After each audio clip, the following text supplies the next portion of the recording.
Адамды мүшесіне қарап тануға болады. Мойны қысқа адамды хан сайламаған. Мойны қысқа адам елін өрге сүйрей алмайды.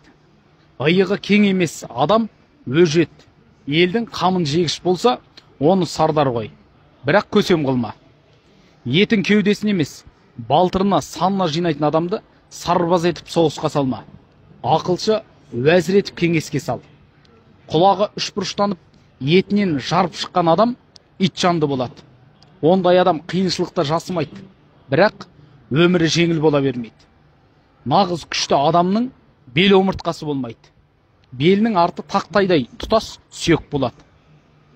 Дене қуаты керемет. Күшті адамдар мен алып адамдардың көбінің ақыл ескен болады. Әрілі ұсақты көп жаманшылық, әділеттілікке қас іс істегендердің өңі жасы ұлғайғанда құбыжықтанып кетеді. Қазақ баласын туғанда терісінде көгілдір қалы болса, ол сәби күнде кетіп қалатын болса, бұл баланы көп тәрбиеле.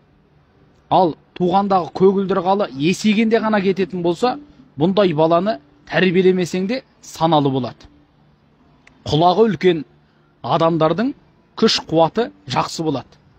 Егер құлағы үлкен, сырғалығы жарасымды адам арық әлжуаз болса, оны тәрбиелеп жөнді тамақтандырса тез күшейеді.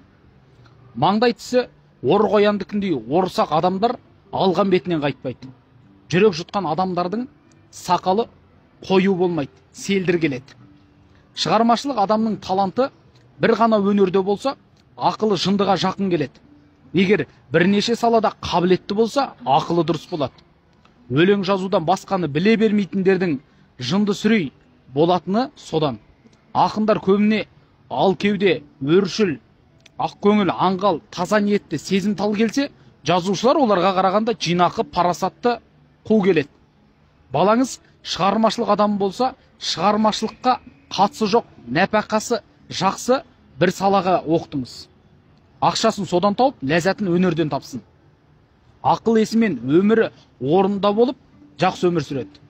Қаламгер баланы әдебиет саласы бойынша оқыта берудің қажеті жоқ.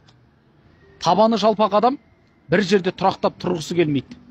Ондай адамды бір жерде күштеп ұстасаң, қан айналысы бұзылады. Ауық-ауық жер, ел мен жер аралап тұр. Арғы аталарында мықты барлаушы, жортылушы шыққан. Буындарында осындай ұрпақтар кездеседі. Ұйықтағанда көзінің шетін ашып ұйықтайтын баланы шығармашылыққа болды. Қиялшыл, арманшыл келеді. Тез қимылдайтын, әрекеті ширақ адамның күші аз болса да, жауынгерлігі артық болады. Күші көп, баяу қимылдайтын байсалды адам оның алдында басын иіп бағынады. Нағыз жауынгердің көбі сәби күнінде көп жылайтын, қуаты мығым емес адамдардан шығады.